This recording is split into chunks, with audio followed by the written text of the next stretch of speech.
I always say this to people, you know, I'm not so much a fan of the Beatles as in a band that's a rival to the Beatles, because we were all like that in those days. They were the Beatles, we were the Moody's, you know. We all wanted to be big, they wanted to be big. It was friendly competition. They were our friends. John and George used to come by our house and play their demos on the way out of London and stuff like that. We had parties, we used to do everything together. We were on tour with them. But there's still a rivalry there. We still want to blow you off the stage. Follow that. I mean, Eric Clapton said it to us one night. We were doing the Marquee. He went off his set and he went, follow that, you know. And you go, that's what you do. So I was never really like the fan of the Beatles, but I loved what they were doing, don't get me wrong, you know. So there's kind of between me and Paul, there was always that competition, a friendly competition still, you know. Can you come up with something, or can I come up with something? Yeah, try and beat, you know. We did that in Nashville, where he wrote one country song and he said, why don't you write one, we'll see what comes out the best, that kind of thing, you know. It's you're kind of kicking each other, you know, to do something, which is good, it's healthy.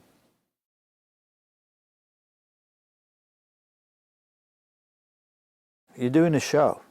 You want to give the audience a mixture of what you've done in your life. I mean, that's it. Whatever you were famous for, whatever, you're taking them through a musical journey, you know, that's the expression.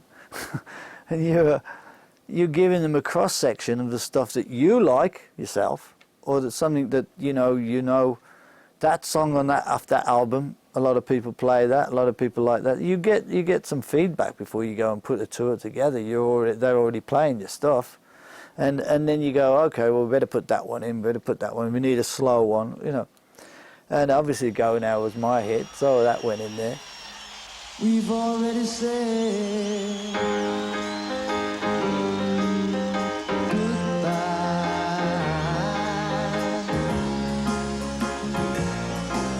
but since you gotta go, oh, you better go now.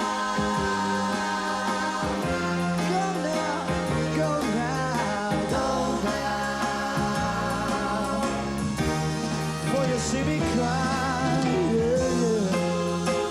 And then we needed an opener. Well, perfect, the Venus and Mars opening, you know. The lights, and ding, the show's opening, you know. It's a bit like Sgt. Pepper, but with a different flavour, you know. So that was a great opener. And then just going through the different styles.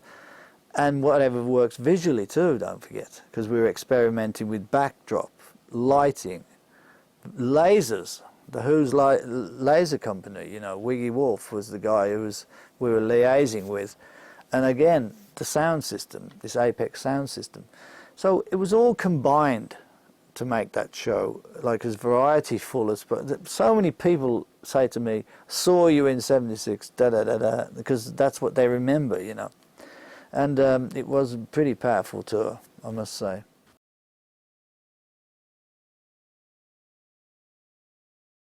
I came up with, you know, Deliver Your Children and Time to Hide and the other ones, because I'd had them as songs. I mean, I had them as little ideas when I'm maybe, you know, I don't know, doing my own thing. I'd have a month off or something, come up with a couple of ideas, and then he'd say, look, okay, we need some songs. And then I would say, okay, well, I got this one. Bang, you know, it's done. There was never any of this like, well, I don't like that one too much, so what about it? Have you got any more, you know? Whatever we came up with, we did something with. But I knew whatever I was going to write, he was going to be able to put something good to. That's the point I'm making, because I already knew, you know, subconsciously that he would like it, because I'm writing it with him in mind. You know, see that? You know what I'm saying? It kind of comes together like that. And then a lot of the stuff I wrote from then on were a bit Everly Brothers-ish, in the sense that the harmonies were like two people singing the melody, if you see what I mean. Deliver Your Children was like that. We both sang everything together. He was in a harmony and I was in melody. So, you know, and as I say, it's hard to keep Paul out of a song because he's so talented with that. He's so good at like doing the harmonies and working out a great bass part that he fills it out on his own, you know. His part on his own, bass, and would be a great little part, you know. He's putting two parts together like that. It's not like he's just in the background adding a bit here. It's an actual full bit, you know. And that's what we had. We had that ability to like work together and each have our own thing, and it worked, you know?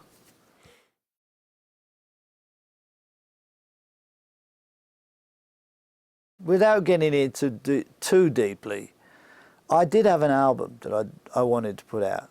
He gets busted in Japan. We're suddenly not going to be going on tour again. And I had this thing of, I want to go out and tour. I want to go out and work, you know, and work this album I've got. That's the first thing. And everything else doesn't equate to that, you see. And I really was in that stage where I thought, oh no. And I wasn't really upset with him for that thing in Japan, by the way, because I still don't know the story behind it. It just threw a spanner in the works, you know, as to what I was wanting to do, which was to play live more. Because I enjoy that. You know, I was kind of not tired of the studio, but it had run its course, you know, for a little while. So I kind of drifted off. I went to the south of France, and I had an album to promote. And next time I saw Paul, he was doing the video for Ebony and Ivory. And then it kind of drifted away, you know. We kind of drifted away. I never fell out with him, you know. Whatever people think, they don't know what went down. So, and a lot of controversy and all that stuff, and the press, you know, people you work for, people work for you, that kind of thing. The word goes around, oh, he fell out about this, he fell out about that. You know, I don't look at it that way. You see, I would never talk about things, negative things, because it was such a positive experience, the whole thing. You know, and I certainly wouldn't want to sort of make it bad by talking about anything that, you know, silly little things, you know. I mean, I'm just saying the main thing that I moved on was just I wanted to progress in my way, you know. I was ready to go out and do my own thing. And we never fell out, nothing like that. But it certainly looked like we did, you know. That was the thing. It certainly looked like we did. And we bumped into each other in Wembley, and we had a great night and watched UB40. We always loved reggae music. Brought a few memories back about Linda, because she's totally into reggae too. And it was a great night. Oh, and I'm doing a book, and Paul's helping me do it. So that's going to be good, you know. He'll remind me a few stories and vice versa. So, you know, like there's a lot of things that I forget, and actually if you write about what you remember, it's always a good thing. But I don't get it quite right, but, you know, at least I'm enthusiastic about what I'm writing about. But, yeah, we'll have a laugh about that, but it's going to take a while.